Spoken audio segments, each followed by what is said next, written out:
Hey, y'all, my name is Bryant Young. And Derek Chaney. Here with the Decent Dads podcast. Brand new episode. I'm really, really excited about this one. We got Bryant's dad on the podcast. Yeah, we got the old man in the room. This has been a long time coming. I was so excited that he agreed to do this, and it was a lot of fun. I've heard a lot of my dad's stories. Go figure. I was there for a lot of them. Yeah, but from my perspective, I've heard some of them from your perspective, and then hearing them from Greg's perspective was just money. And then some stories that for some reason you didn't want to share with me before. I heard this time around too, which I greatly appreciate. Yeah. But no, man, he was full of great, dad advice. He wasn't afraid to share his dad fails, which I loved. Mm-hmm. That was great.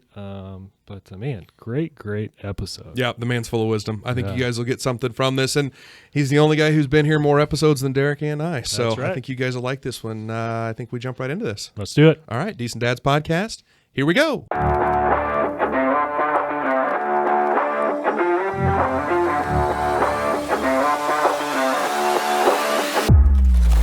Welcome back to the Decent Dads podcast. We're here to tell dad jokes, drink coffee, and build a community of dads navigating fatherhood together. I'm Bryant Young, fearless leader, co-host, girl dad, and your friendly local insurance agent based out of Springfield, Missouri. And now, before we get started on today's episode, please help me welcome the coolest co-host with the most, a fantastic father of three, and the home loan expert. Folks, put your hands together and welcome the incomparable Mr. Derek Chaney. Yeah. How are you, Derek? Oh, man, doing good because it's a good day for a good day. It's a good day, right? Am I right? We're back in the saddle. Back at it. Get the girls kicked out of here. It's our turn again. That's right. We handed it over to the girls for an episode, and they killed it. Yes, they did. That was a lot great of fun. job. It was fun. It was fun, but glad they handed the reins back over to us to do another one here. Pros are back, baby. Because we have quite the guest on today, which I'll introduce here in a minute, and he probably looks a little familiar to some. But yeah, and you know what? We have some hoppy coffee that we're enjoying today as well. So who can we thank for that? Yes, we do. These coffees are brought to you by our friends at Buff Studio, the official coffee sponsor of the Decent Dads podcast.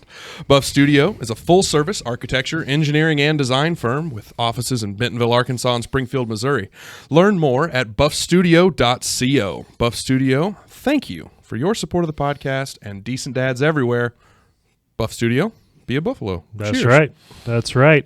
Well, we have Bryant's dad on the podcast today. Yankel Von Shankles and he's appeared in more episodes than Bryant and I, actually. That's actually, it's a good point. You know? He has been in every single episode. That's really funny. Yeah, what a coincidence. Same outfit, too. Went and dug that out for us. I'm glad you did that. Proud of you boys. You didn't have to dress up for us, Greg, but we appreciate it. I'm glad Derek did. Really just slumming it today. I know. It's casual Friday. But no, we have Greg Young on the podcast today. So I know, I'm so excited. I know Bryant knows you a little bit. I feel like I know you pretty well, Greg. But some people might not. Sure. So if you will, tell us who you are, what you do, give us your dad resume, tell us how many kids you got, what are their ages, and most importantly, which one's your favorite? I love that. Yeah. Well, wait for his answer. Yeah. So, I'm Greg Young. I'm married to my wife, Beth. We've been married 40 years this year. Wow. Yeah. Congrats on that. Thank That's you. awesome. We own a little insurance agency here in Springfield, have for 42 years. Mm-hmm. Nice. So we've done that for a while. Casual. And we got two boys, 36-year-old Bryant, almost 34-year-old Drew. Okay.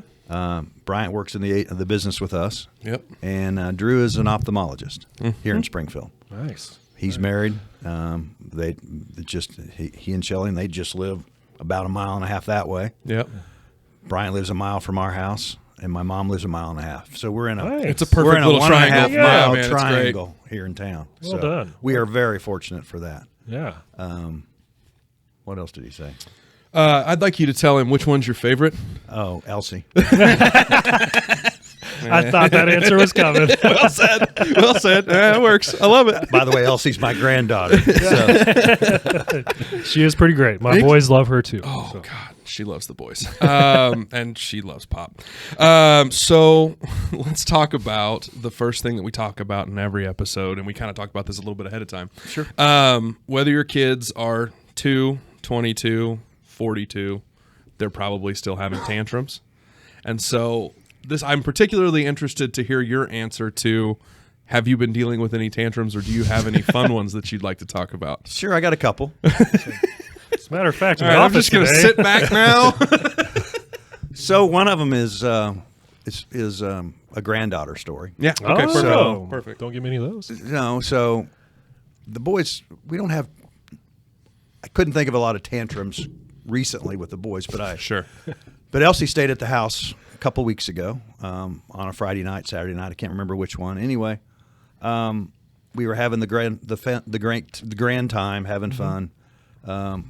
Pop's feeding her snacks, doing all the things that she wants. Yeah, living Naturally. the life. Living the life. Yeah. And Loading her up full of candy and sending her home. Yeah, and no, she was spending the night with us. Oh, yeah, that that's true. night. Couldn't do it that night. So, so I did all that, then turned her over to Beth. Yeah. For the bedtime routine. Mm-hmm.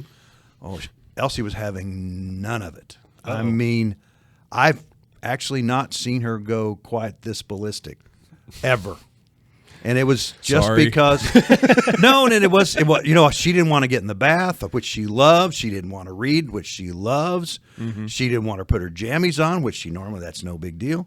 It was just a complete meltdown. Mm-hmm. And the funny part was, 5 minutes later, gone, sweetest young lady that you ever could be around. Uh-huh. And I don't know what Beth did. I don't know if I was pinching her and it bothered her and she got mad.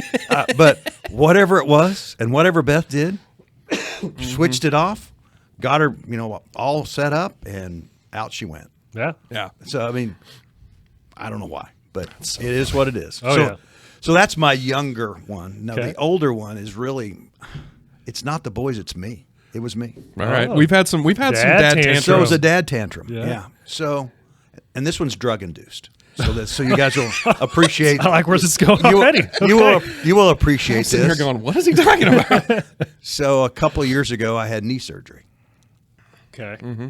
And you come home after the surgery, and I mean it's the day of pretty much. You come home, and they send you home with opioids, and didn't realize. I mean, I've taken those before with some other surgeries, but one or two of them. Mm-hmm.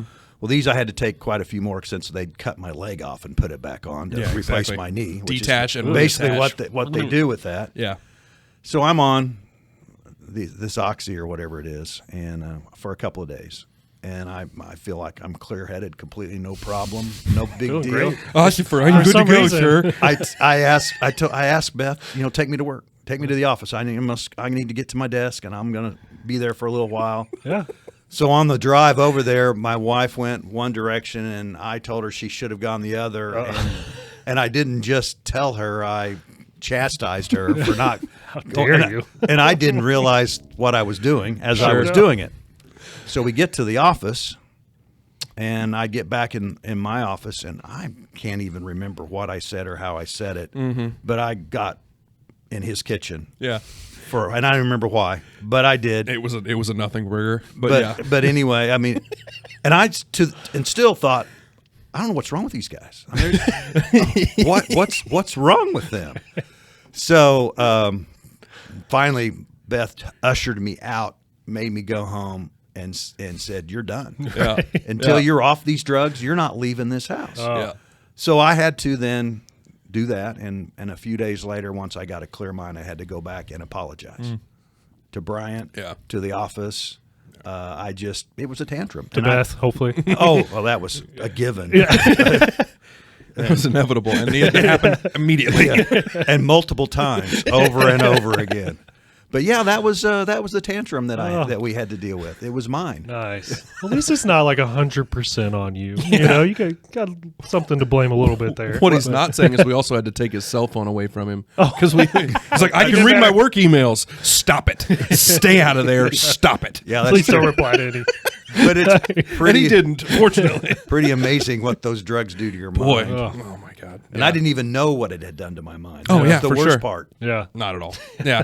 And because you're inebriated, you're like, oh yeah, I'm great. Let's go. Hunky dory, happy. Let's rock and roll. Think I'm exactly. great. Yeah. What about you, DC?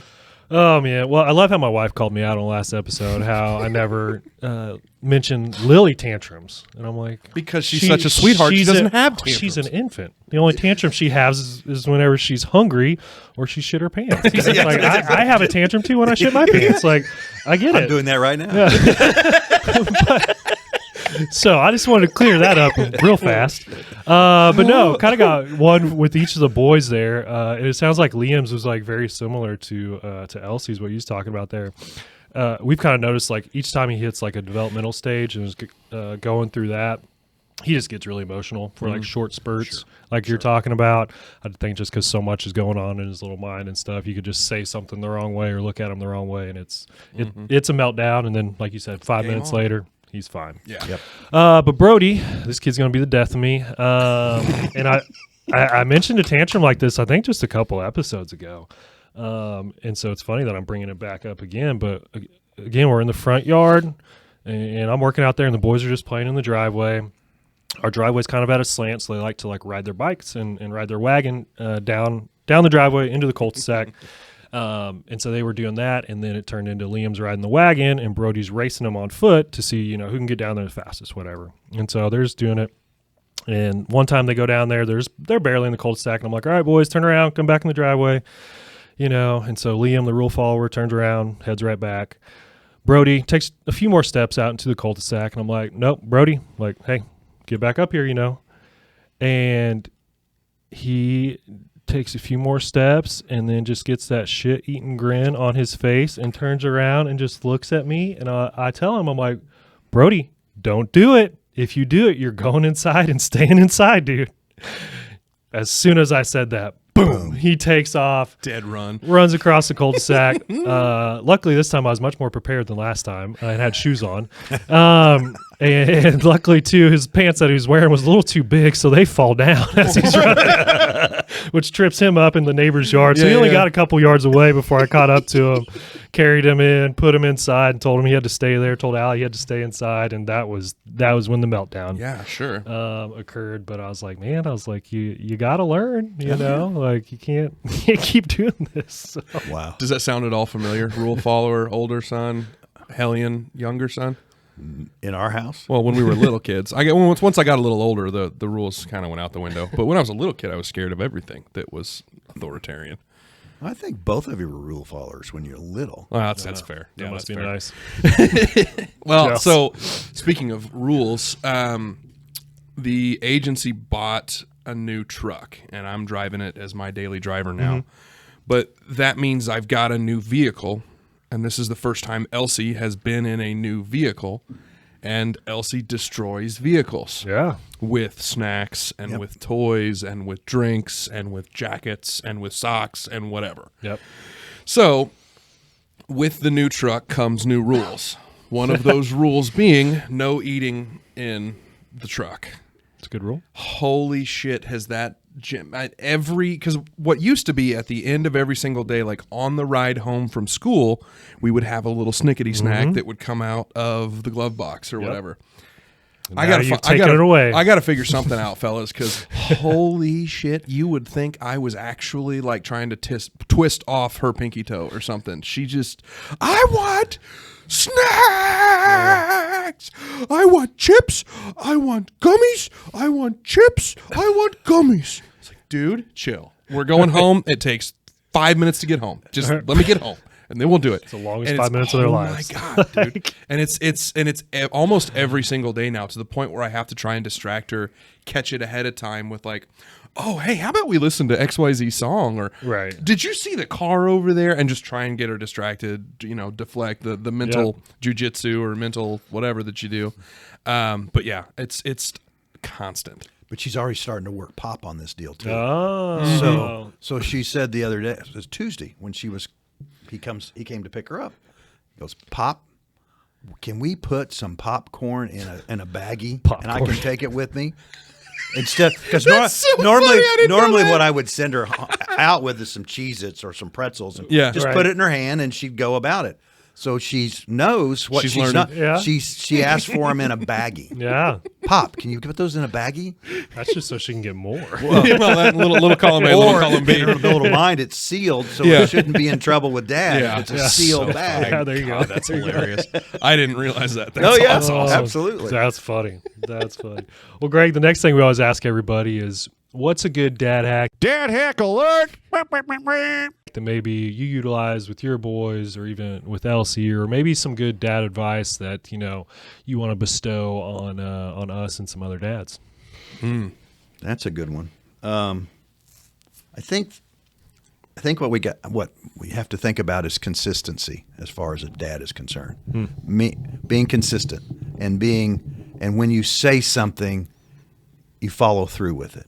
You don't just say No idle it. threats. You just don't say it, turn around, and they go about doing whatever they're doing, and you ignore it. I mean, it seems to be with the boys. I think they they understood that myself and especially their mother, if she said black, it best be black. Yeah, sure. Yeah, You're not going to turn around and call it white. Yeah, exactly. I mean, because it's just one of those things. I mean, consistency seems to be important, I think. Yeah. 100%. Yeah, I like that a lot. It can be hard sometimes when you're, busy, running around. You're tired, you've worked, you have all these things, excuses. Yeah. And you just want to say, okay, go do that. Yeah. Or like that would Elsie, be easier, right? Like Elsie wears me down about,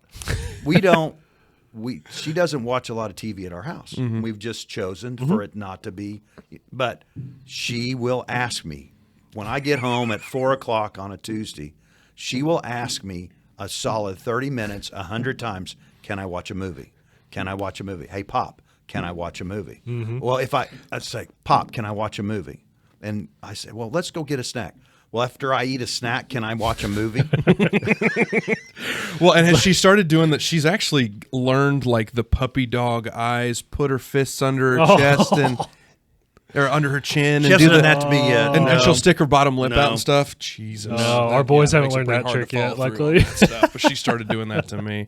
That's good, though, because I like that. And that's something that I've tried. We try to work on with Else, because we're doing it right now. Yeah. Part of it is we're trying to get her to actually stay in bed through the night, because that's what we're still fighting that now. And we've started threatening her with TV, because that's, as Dad alluded to, that's all she wants to do. Like if there's ever an opportunity to turn the TV on, she's going to want to turn the TV on. Yeah. And so if you don't stay in bed all night, there's no TV tomorrow. Yeah.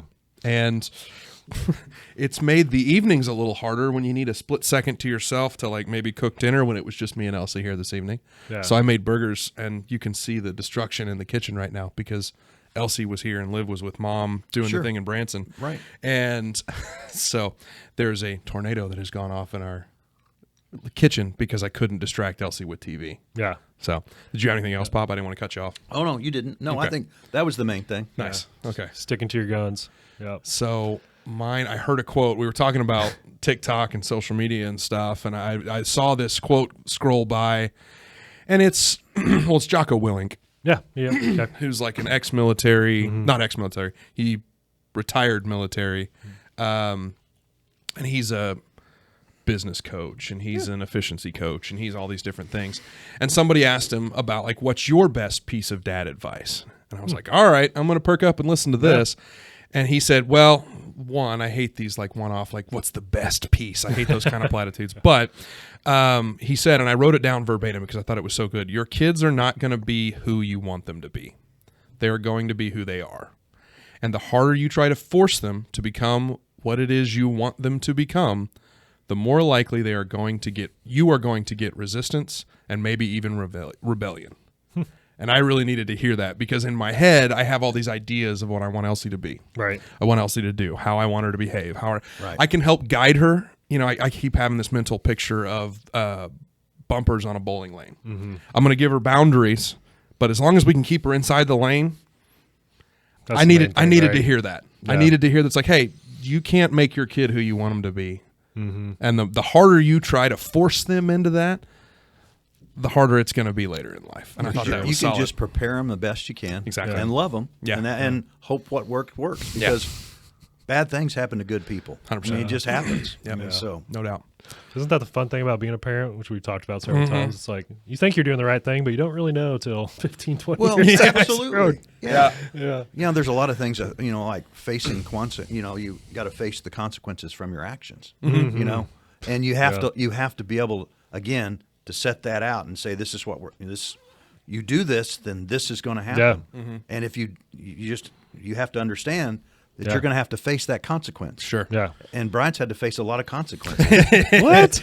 Don't worry, we're going to get to those, Dad. Shocker. We're going to get to those. Oh, man. What about you, Derek? You got anything good? I don't know how good it is. Smart It was ass. just kind of funny. I was looking at some different ones, and I feel like I've implemented this one over the past couple years and whatnot, but I didn't realize it actually had a term. It's called Noah's Rule, as in Noah and the Ark. Okay. 2 of everything. Okay, and good. it works in a couple different ways too.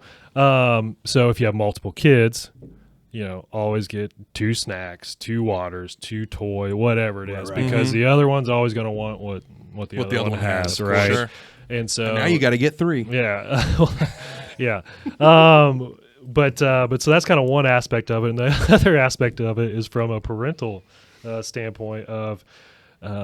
For whatever reason, whenever you have toddlers, and this, stuff just disappears, especially little stuff that you always want to use, fingernail clippers, TV remotes, silverware. I have 2 TV scissors, remotes in my house right now. All this stuff just randomly disappears. So always having a backup for that could be pretty useful. So that takes me back to, and maybe this was way early in the podcast, but somebody said if you find out that your kid has a very specific toy that they just adore, Somebody did go say that. buy a second one before they lose it. Yeah. So if they do lose it, you've got it in the cabinet, and you can just go, oh, well, maybe you should go look in the other room, and then you go get it down, and hey, look, I found it. Yeah.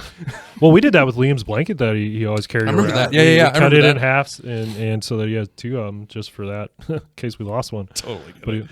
But when the boys get to be 34 and 36, things still disappear from my house. Oh, really? So it has nothing to do with toddlers. Don't tell me that. Nothing to do with toddlers at all. It's mostly power tools. But it disappears It's just toys. and never comes back. It's funny how that works. It's not true, really. I'm going to return it Actually, someday. I'm looking around this room going, is the Brad nailer still down here? And that's Dad. Because when we hung all this stuff, I stole it out of his garage. Just saying. Age really didn't have anything to do with that. Okay, good to know. Good to know. So keep applying that rule. Got it. Exactly. I know this story, obviously, but I want to talk about Drew, and my brother, and I want to talk about Drew's back surgery. I want to talk about having that happen to your kid, finding out what you guys found out about Drew, having to deal with the recovery time and the surgeries.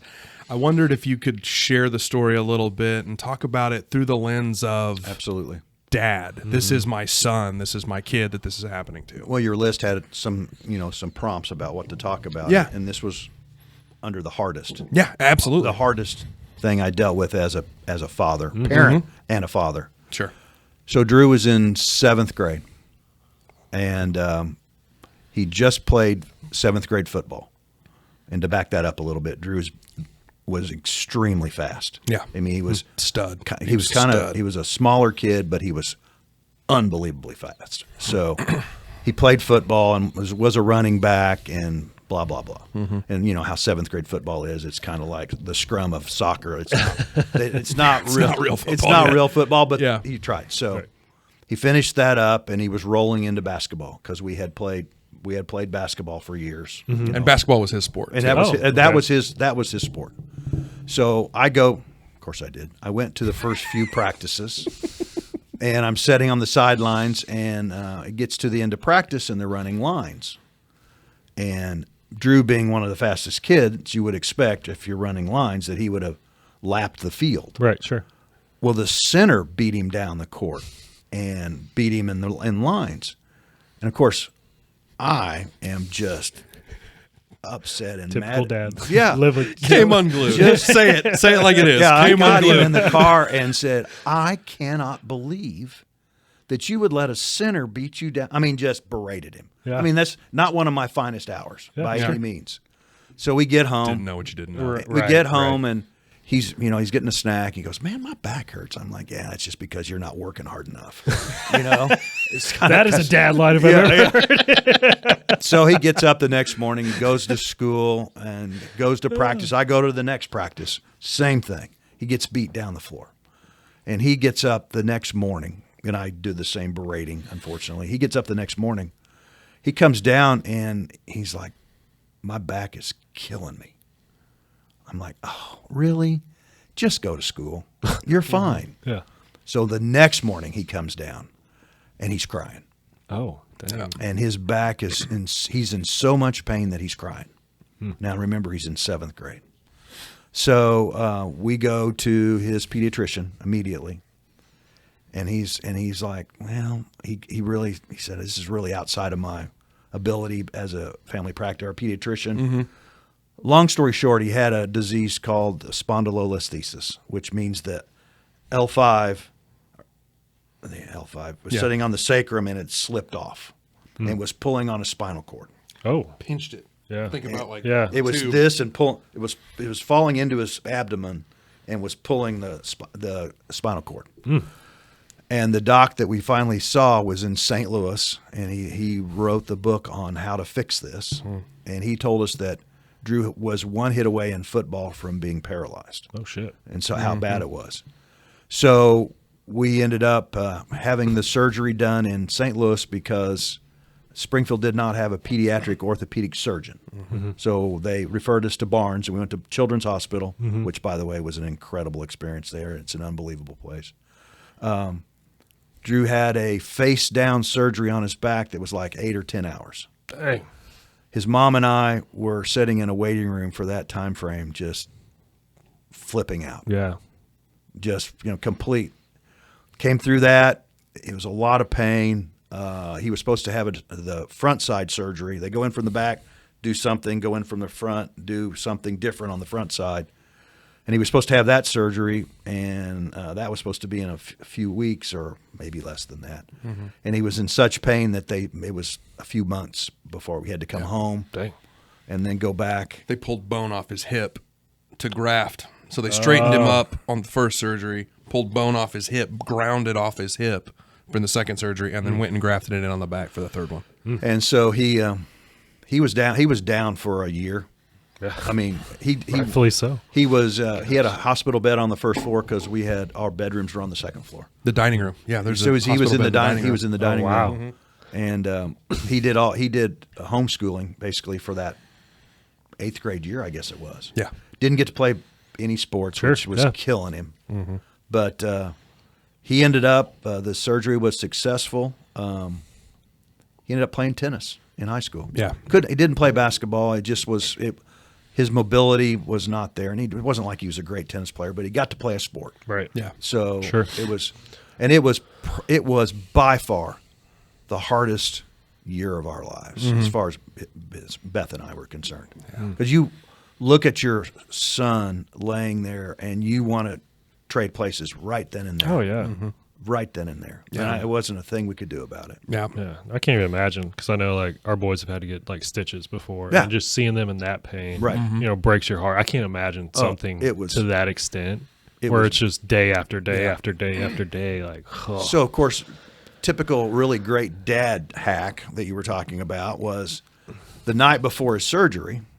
This is typical dad. Oh, gosh. And Drew, he's like, we went down. There was a pizza place just down the street on Euclid, and so we had bought a pizza, brought it back to the room, and Bryant was there, and Beth and I and Bryant were going to have pizza because Drew could not eat. Oh, yeah. One of The those night 24 before, hours, no before food, the night whatever. before Yeah. a major surgery. And he's like, of course, we're stupid. We bring that pizza back, and it smells the room up. And Yeah, it's he's like, in the room. and he's going, "Oh, I just What I would do. I just need a bite." I'm like, "Oh, here, have a bite of pizza." So he takes a bite of pizza. So we go in the next morning, and the surgeon comes in and says, "So you haven't eaten anything, right?" Well, he had a bite of pizza. You're kidding. So we thought for a second they were going to postpone it, but because he had just a bite, It ended up not a problem, but they were concerned. So there's typical dad just letting, oh, sure, here, have some, It'd be fine. I have my medical degree. It shouldn't be a problem at all. Yeah. But yeah, that was one of our most difficult times. Yeah. Man, I can't even imagine. Well, and something that your dad always said, and it's not anything that he invented, but it's something that I think the three of us and our families have all kind of absorbed, is that everything happens for a reason. It does. And Dr. Bridwell, which is the guy who wrote the book on this particular variety of back surgery in kids, was Drew's surgeon also. And I think Drew pretty much attributes Dr. Bridwell with his wanting to be a doctor. He wanted to be an orthopedic surgeon. Yeah. I mean, that was because of what Bridwell had done. Yeah. And what he discovered was that because of his having the fuse, he had 3 or 4 vertebrae fused, 3 and then the sacrum, it was fused. And he just couldn't stand up for an 8-hour, 10-hour surgery because basically orthopedic surgeons are carpenters. Yeah. I mean, they take Wail on hammers you and with chisels and nails and screws and stand over people and beat, and he just couldn't do it. So that's how he ended up looking towards the eye because those surgeries are relatively quick. Sure. And he doesn't have to stand over them, and it was something he could do. Yeah. So, but Drew's experience with that really great surgeon and that time in the hospital is what kind of drove Drew towards medicine. Really? And it's so again, that's awesome. There's always the silver lining to the shitty cloud, and that's kind of what drove Drew in that direction. It's pretty damn cool. There's no question. Pretty damn cool. No question. And also pretty shitty, but pretty damn cool. Right.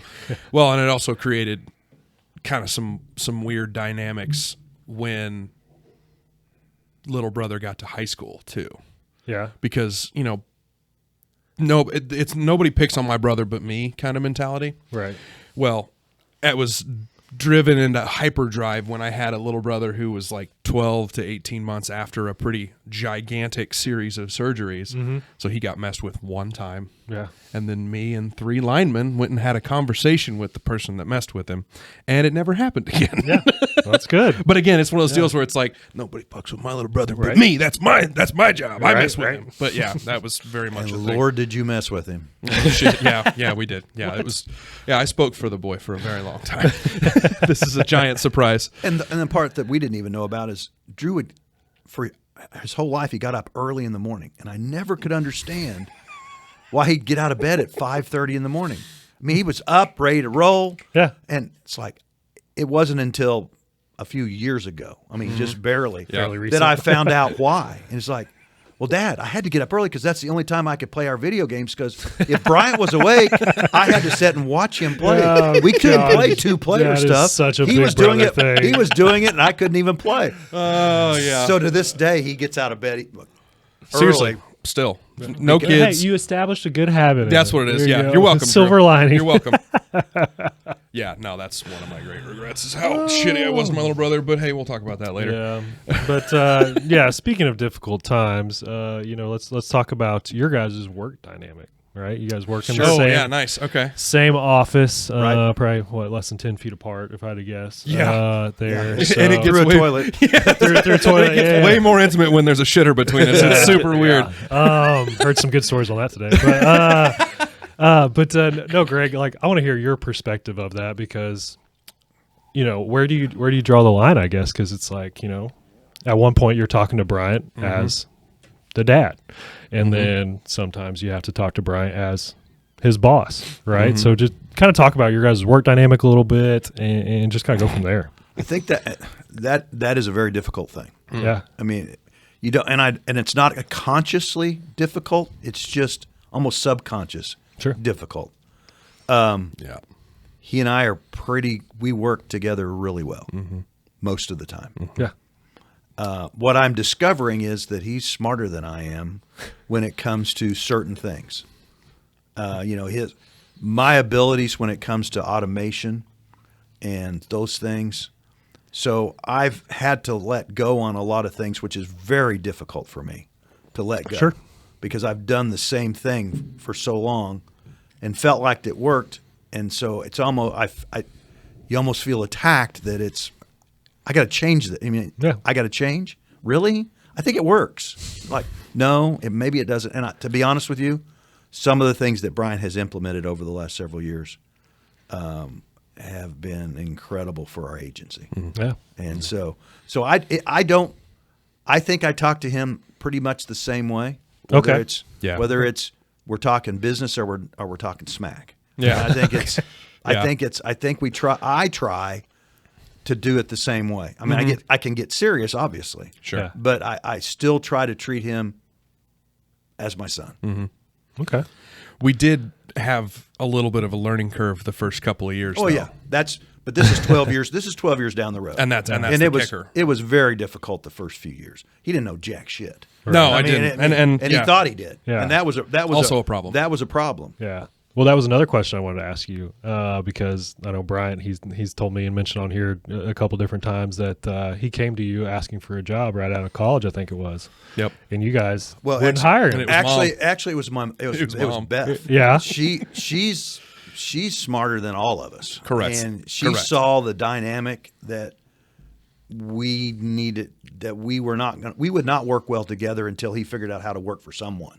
Because he hadn't had an employer. I mean, he worked for the university as a cold caller to raise funds for the university, but that's not having an employer. Right. Yeah. And she just knew that he needed to have someone tell him what he should or shouldn't do before he was in our business. Mm-hmm. And I was the one that had to tell him that. Yeah. And she's so smart. I mean, there's just no doubt about it. That was the best advice we had in our 12 years as his mom saying, no, this is not going to work. We're not going to let it happen. You got to figure out how to have a boss before you figure out that your boss is your dad. Yeah. You got to figure out how to have a real boss so that when you get to work with your dad, you don't just treat him like, what, dad? You just treat him like a real boss. Yeah. It's a great way to put it. But we did have somebody early in our working career come to us, one of the folks that works for us that has been working for us for a very long time, come to us and say, okay, guys, you guys talk like father and son, and that's great.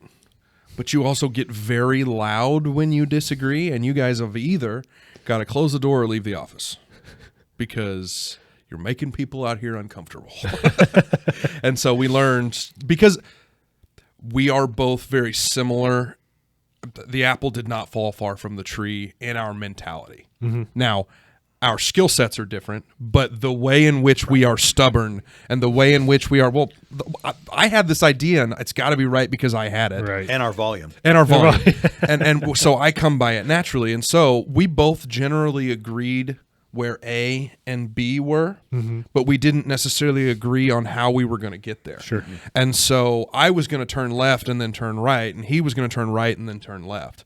Well, the other one was wrong and dumb and stupid and fuck you. And then the other one was wrong and dumb and stupid and fuck you. Right. And so that was something that we did have to learn how to navigate, was trying to keep our volume in check with our disagreements, because it doesn't happen a ton, but when he and I do look at something and go, boy, I really don't think that's the same, we can feel ourselves start eking up, and so we actually have to go back into either his office or mine and start whispering to each other to stop from yelling at each other about that kind of stuff sometimes. Yeah. I mean, and those first few years, he I'm going to say, he said some really stupid things to people. Yeah. Oh yeah, for sure. And so it was insurance related stuff, and it's because I had no training. He was ignorant. Yeah. So our offices are, like you said, we're probably 15 feet, but we're through two walls. Yeah.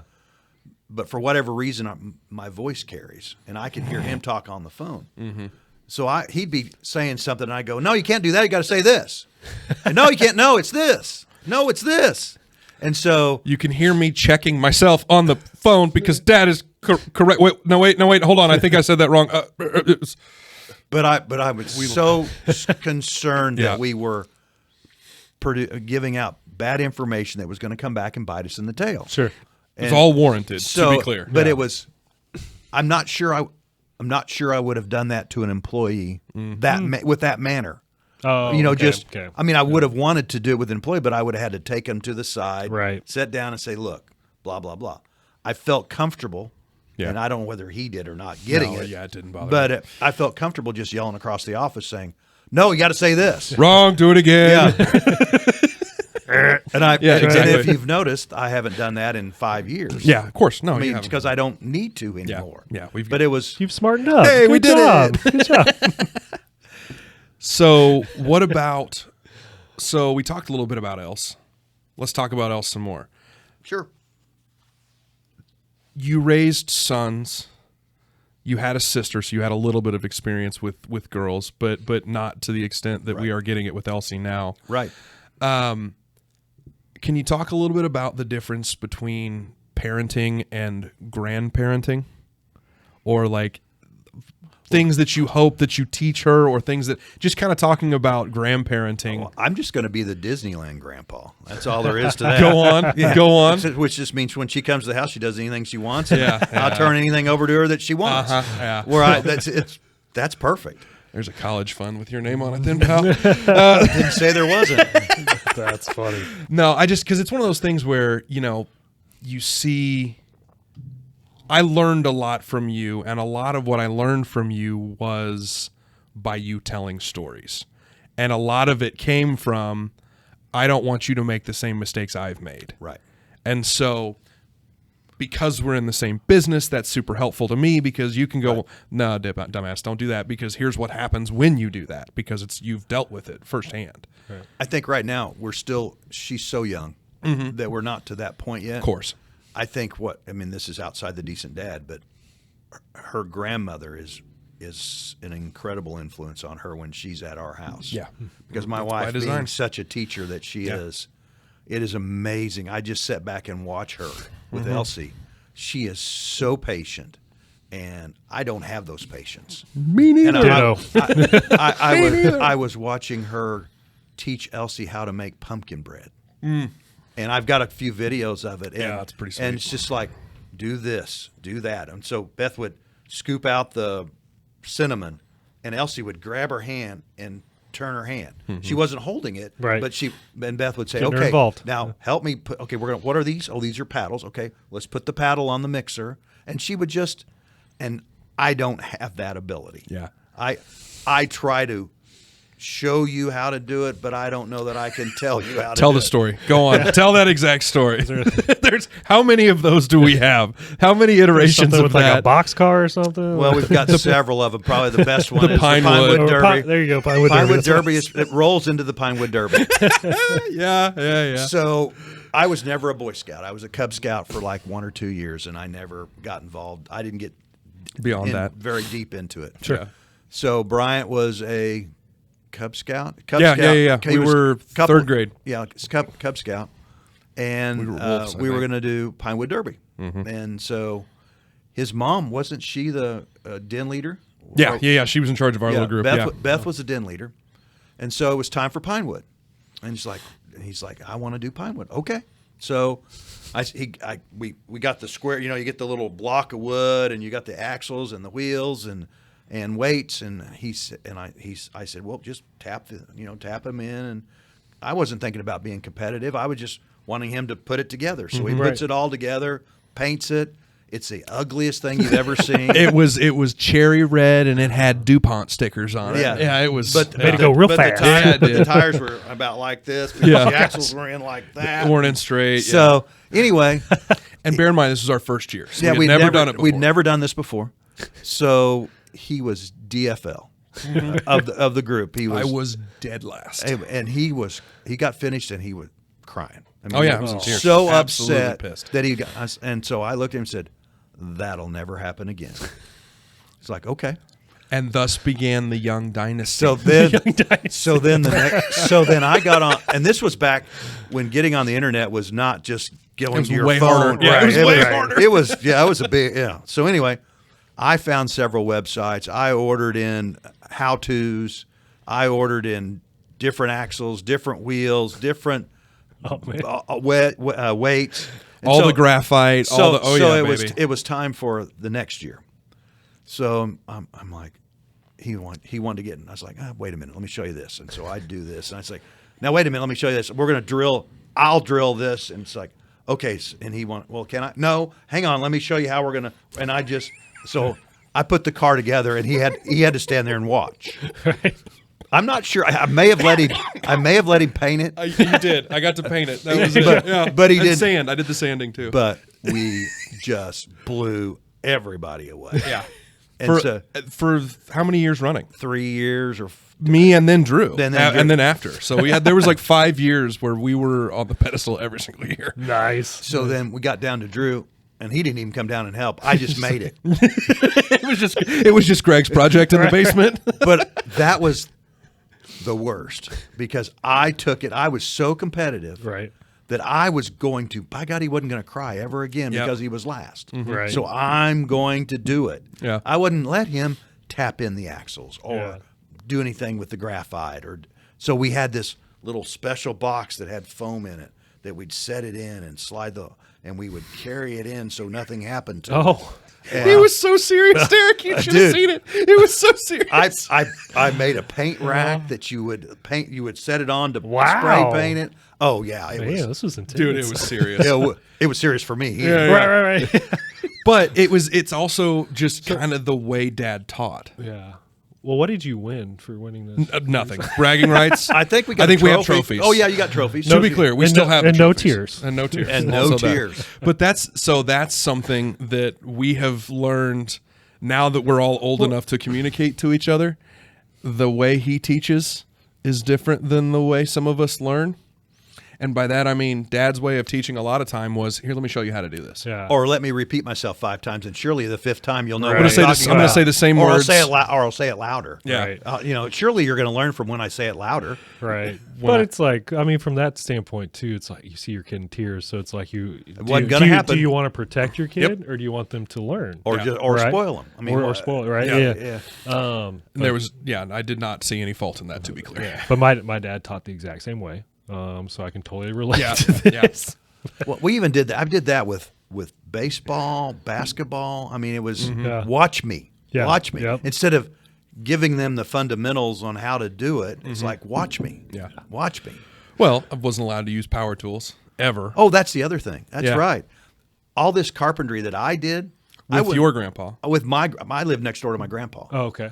And my grandpa was a carpenter. So I learned all the things with him. Well, I never passed it along to them because I wasn't going to let them touch the tools. Because he saw his grandfather lose 3 fingers. Fingers were like that. And I watched him come out in a joiner, and I saw the fingers come out the bottom with the blood and the sawdust. So I'm going to let that happen. I wasn't going to let that happen. It scared the crap out of me when we had the ice storm in, 2007? Yeah. 7 or 8. And he and Austin Jackson and a couple other kids wanted to go help people clear out their driveways. So he came and got my chainsaw.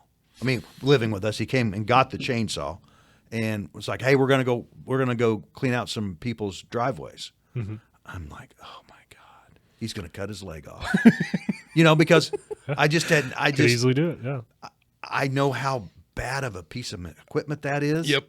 And here he is in high school, and he's bulletproof. Yep. And I'm like, what's going to happen? Yeah. And nothing happened, but Right. scared me to death. Oh yeah. But it is funny too, because that's like, I don't remember if it was a deal where you said, well, yeah, you can just drive the trailer. Oh, that's right. One of the first times when I first moved back to Springfield, That's right. we were moving something, and Dad was like, well, yeah, just come get the trailer, and you can just get the truck and trailer, and you can just go deliver it or whatever, You know and how go to do take it. that thing. I told you 20 It'll times. be fine. Well, You've been in my truck how many times watching me back it up? Yeah, exactly. And that's what he didn't remember is that, well, yeah, I showed you how to do it because I was driving and you were in the passenger seat, and that was me showing you. Osmosis. Got no idea what's going on, Dad. This is why I was never a teacher, and my wife was a teacher. Exactly. There are reasons for that. Another fail for me was, of course, with my youngest son, and this was his 7th grade year for basketball before his back went bad. So it was the first couple of games because it was I guess it was his first game or two. So we're at Hickory Hills playing a 7th grade basketball game. Old Hickory. Yeah, old. Yeah, Menards that's is- no longer there. And I forgot even who the coach was now, but it was somebody that I knew in high school. Okay. And he was a complete asshole. And I was screaming at him. And, obviously making a fool of myself, not realizing that I was making a fool of well, I probably did, but I did it anyway. Drew stands up from the bench and looks at me and said, "Dad, shut up." Oh, no. And Drew never, and if you know Drew at all, you know that Drew doesn't speak. He's pretty quiet in any type of situation like that normally. So obviously he was really not very happy with his father to even say something like that. Yeah. And I was just stupid. But I was so competitive, and I wanted the boys to win so bad that I was blaming this coach for the whole thing. So, but when does competitive get too far? Oh, every time I step on the court. Not for Greg, but for other coaches teaching Drew baseball incorrectly. Tell the story. Did you see those eyes? Here we go. You see that eye roll? So once again, Beth was very, very, very good about organizing things. I mean, if you all know my wife, obviously you do. But I've been around. You do too. Yeah. She's very, very, very organized. So when Drew hit kindergarten, she we decided we'd try to set up a baseball team for him. And the easiest way to do that was just send letters out to kids in the kindergarten class and say, is anybody interested in playing baseball? Right. Yeah.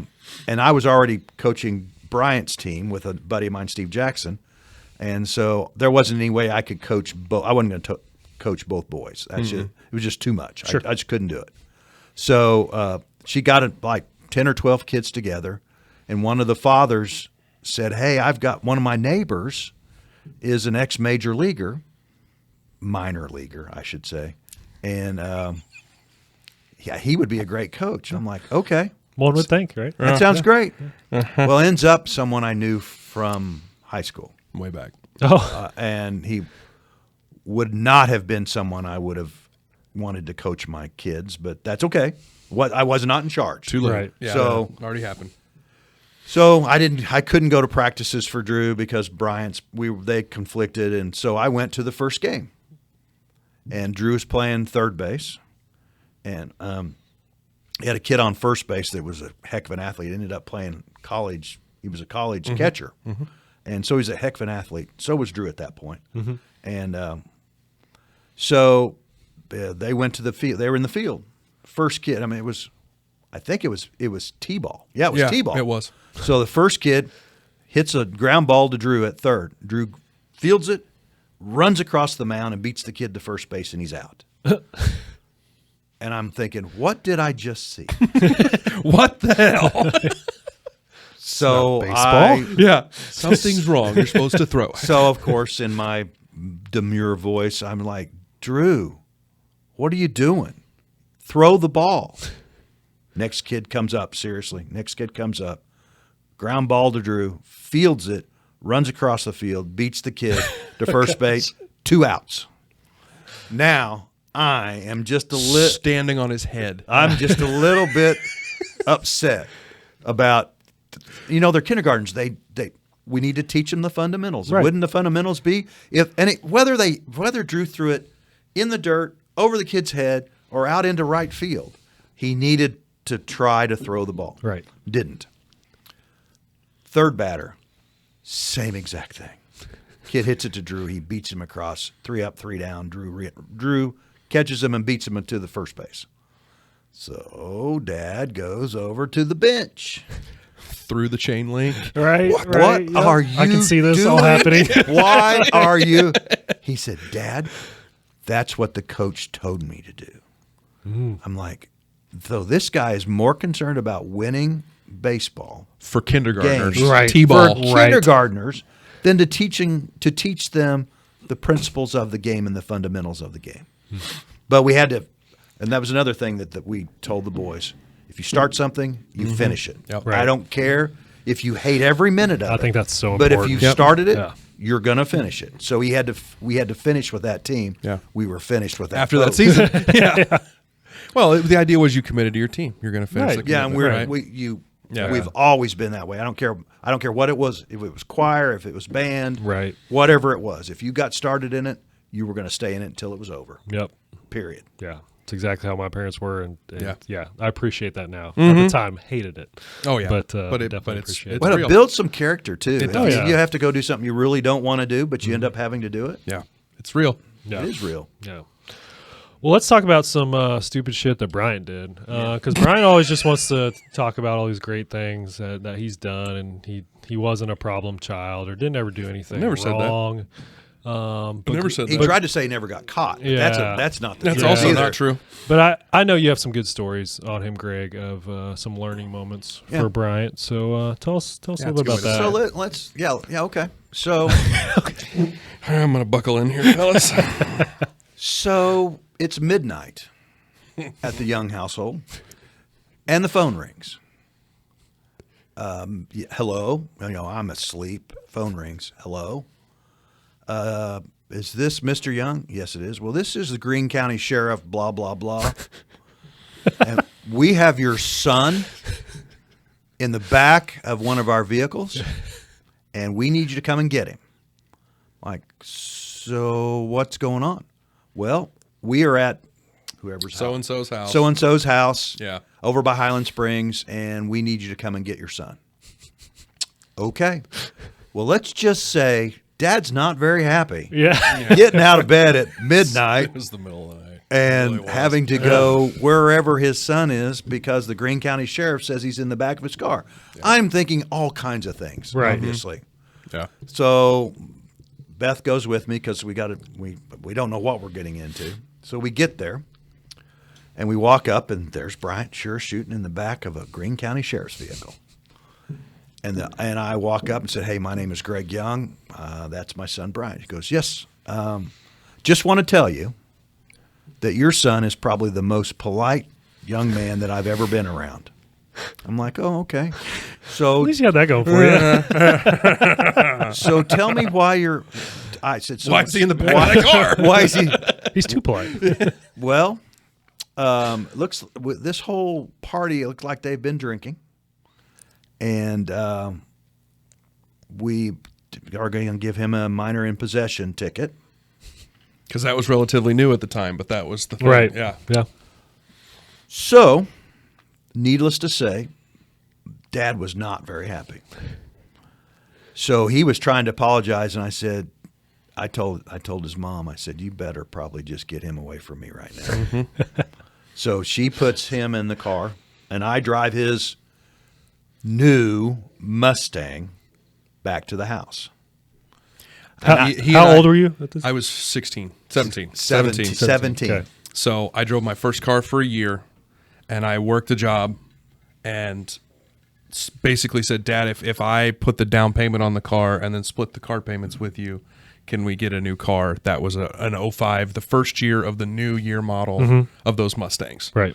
6-cylinder because my dad was an insurance agent, but still, it was hot. It was a hot black car. with red stripes. Nice. Oh yeah, it was hot. Red leather. Oh, son, didn't have it very long. So why not? Well, we got home, and he started to try to tell us what's going on. I said, "You just go to bed. We will talk in the morning because I am not talking to you right now. You don't want to talk to me right now." Right. Yeah. So we all cool our jets a little bit. We get up the next morning. He comes down, and we sit down. And it's like, "So, tell me the story. What's going on?" "Well, I was at the mall, and it was a bullshit story, is what it was that he told us. Basically, he had gotten a bottle of whiskey from someone, and had met them in the parking lot of the Battlefield Mall. And then whether he drank it or not at that point, I don't know. But he drove to this party with a bottle of alcohol. We drove the and bottle then to the party, then had the alcohol, and then he was going to drive home.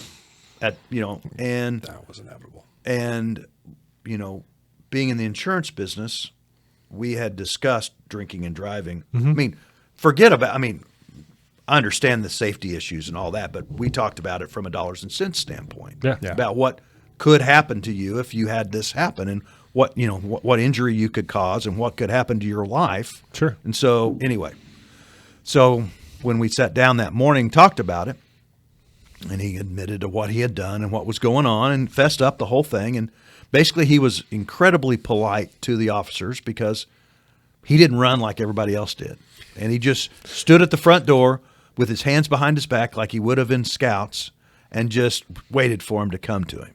Yeah. Everybody ran out the back door, myself included, and the officer turned the corner. Everybody ran off that way, and he yelled, "Stop," and I stopped.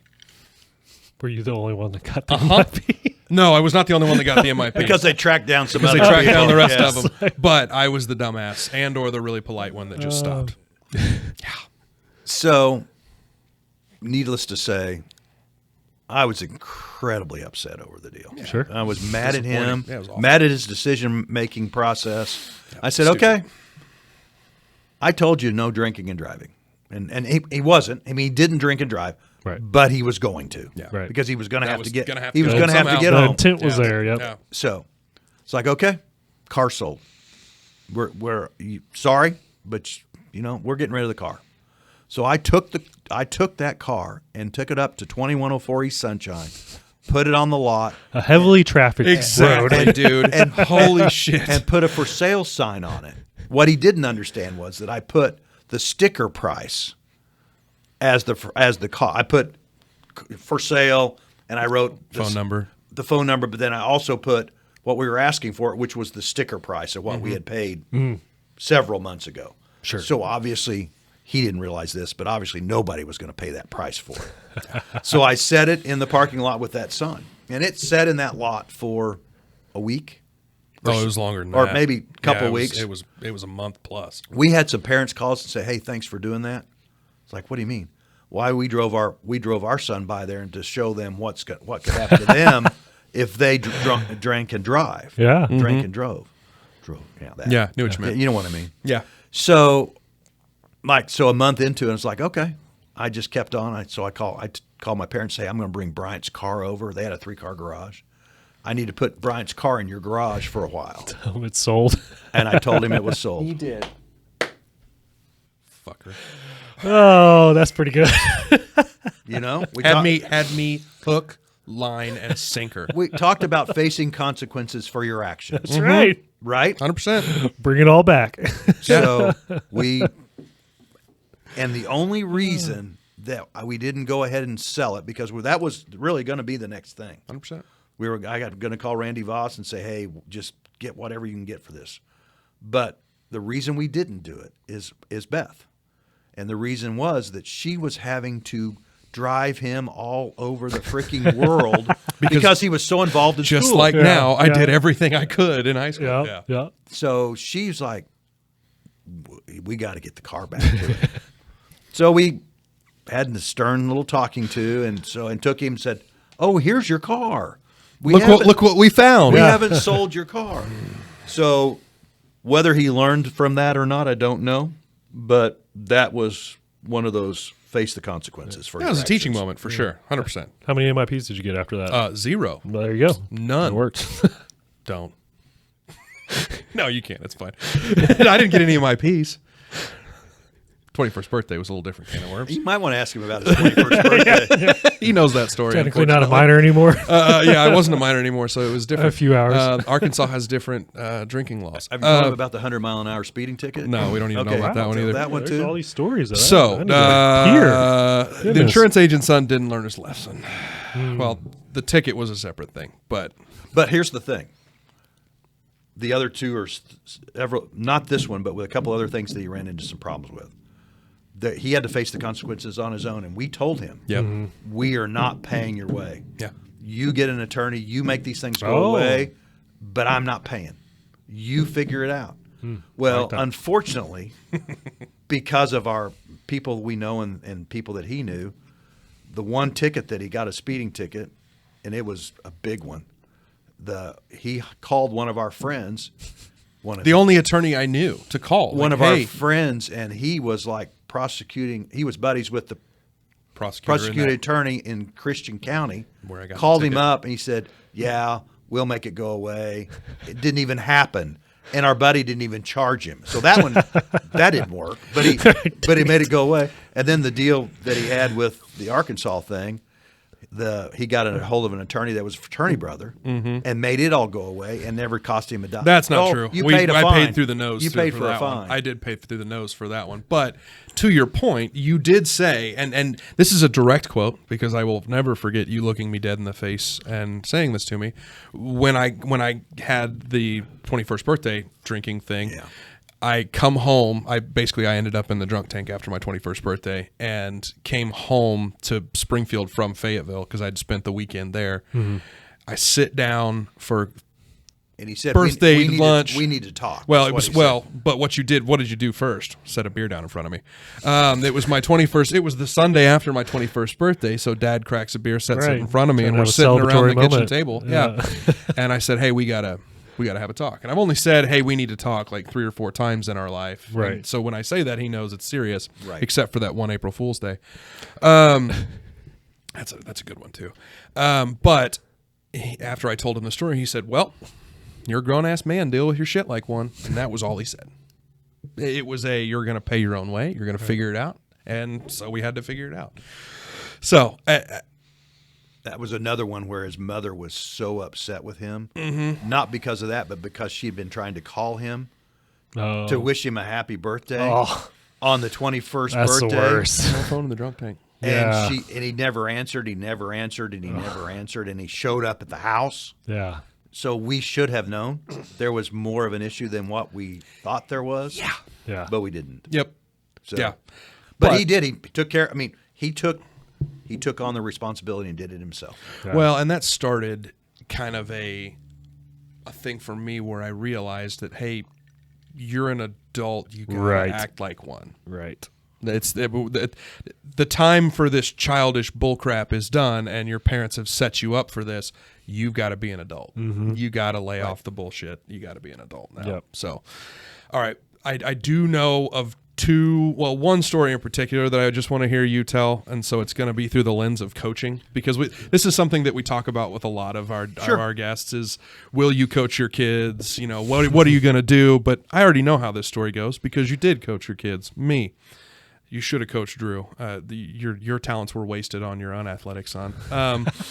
But I enjoyed every minute of it. I know, and I did too. But you and your best friend traded off years on who would coach the baseball teams, and I thought that was kind of a fun deal with you and Steve. Well, who was the head coach? Yeah, exactly. You're right. You guys were both still there, but who was the head coach? They would trade off. But I wondered if you would tell either relax or pitching to Logan.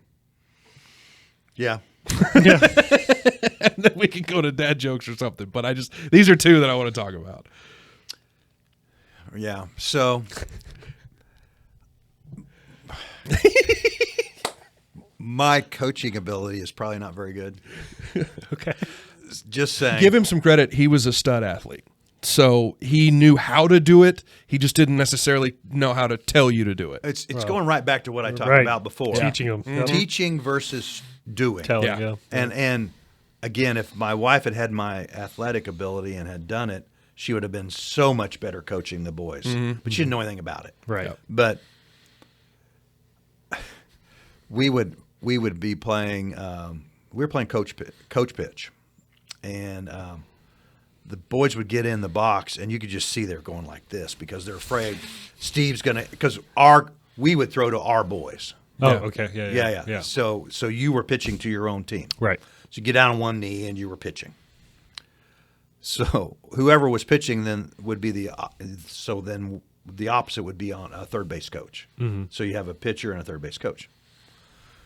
So when Steve was pitching, it was my turn to be the vocal guy about running bases, etc.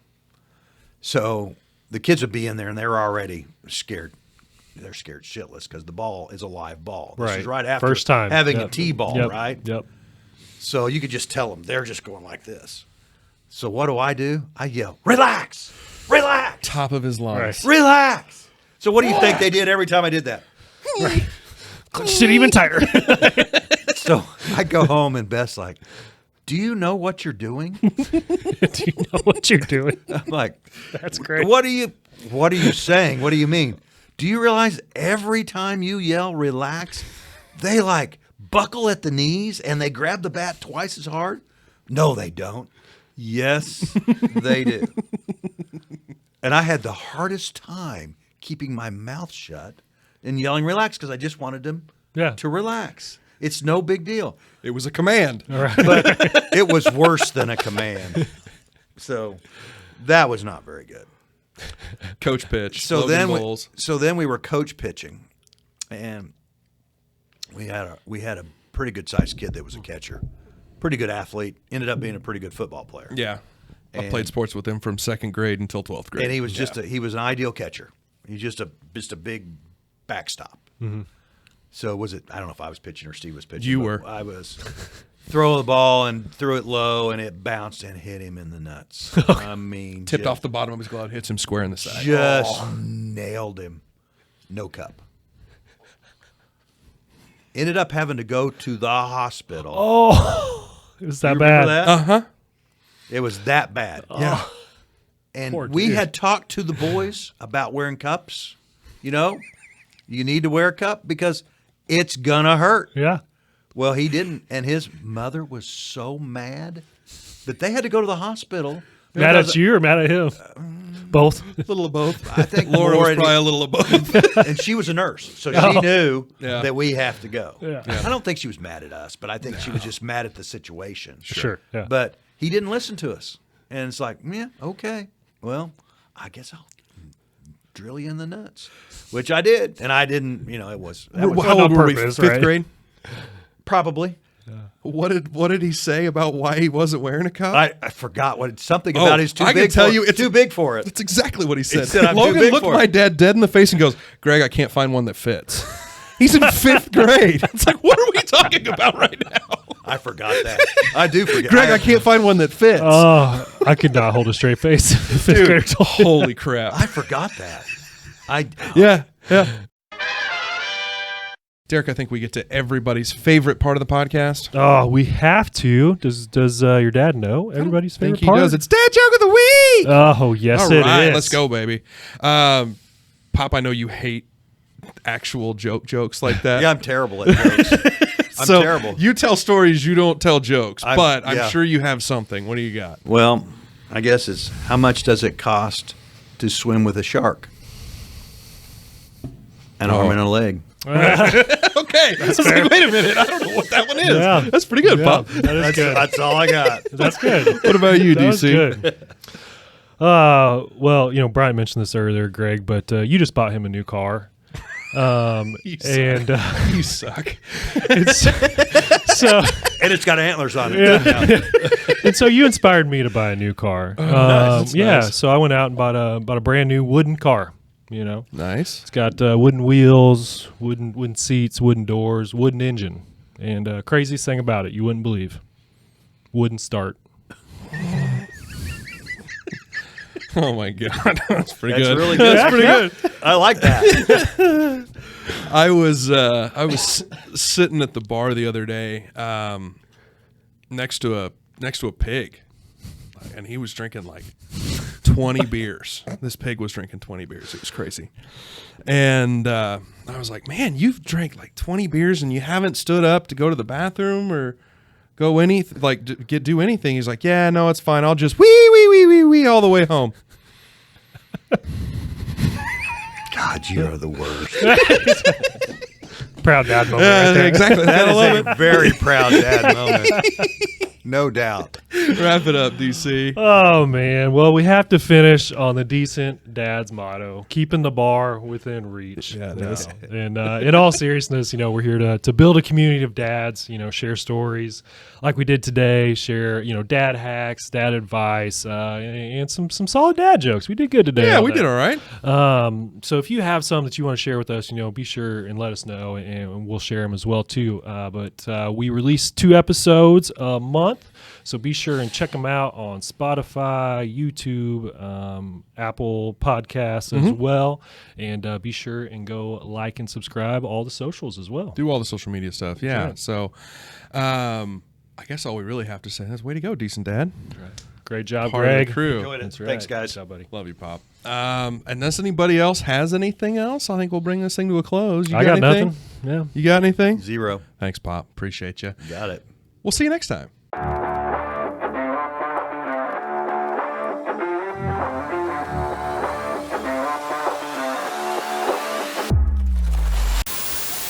midnight or 1 o'clock, Right. but I had a hotel room and I wasn't coming home and all that stuff. And I come in the back door. It was so early or so late in the morning. It was like 6 o'clock. The newspaper was out there. Oh. So I grabbed the newspaper. I'm walking in the house, and there's my dad coming out of his bedroom. I walked up to him, handed him the newspaper, and said, "Hey, Dad, Morning, Dad. Here's the newspaper. I went down to get it. I got to go back and help clean up at the hotel. I'll see you later." Turned around and left. Never got in trouble. Never got in trouble because they thought I'd have been at home, Right. and I was just leaving to go take care of things. Fucking believable. Right. That's pretty smooth. Unfucking believable. That's pretty smooth. Well, but I paid for it. And so my sister, I am a sophomore in college. Uh-huh. And my sister is a senior at senior at Glendale, and she's going to a homecoming dance or something. And she's in the parking lot in her car with her date. And they open up the trunk, and there is a 6-pack or a 12-pack or whatever. And she reaches in, grabs a couple of beers, and going to hand him one. And well, there's a rent-a-cop. Drives right by. Stops. In the Glendale park. In the Glendale park. This is in the Glendale parking lot, right? Okay. So my sister just freezes, of course, and so ends up being the rent-a-cop was a guy that my mom and dad go to church with. So he calls my dad. Well, no, it's probably better because he called my dad and said, "Hey, this is whatever his name was. I forgot. I have your daughter here. She's been drinking." And my dad said, without hesitation, "Not my Diane." Oh. He goes, "I'm sorry, Bill, but yeah, you need to come and get her." So he had to come up and get her. Him and Mom came up. They drove her car home. They get her on the couch and they start grilling her. What were you thinking? What are you doing? She looked at them square in the eye and said, "Well, my brother does it all the time. Why is it a big deal for me?" Passing the buck, baby. That's right. Push that blame. Yeah. So I'm at the fraternity house, coming home late night, had not had a single drop of alcohol, which is phenomenal. Right. That I'm in the fraternity house with no alcohol. It's like 1 a.m. I pull in, go to the back door, open the door, and I see there's a light on next to the couch. I'm like, oh, fuck. Because that's never a good sign in my parents' house. So there's Mom and Dad sitting on the couch, and I got reamed because of my sister. Right.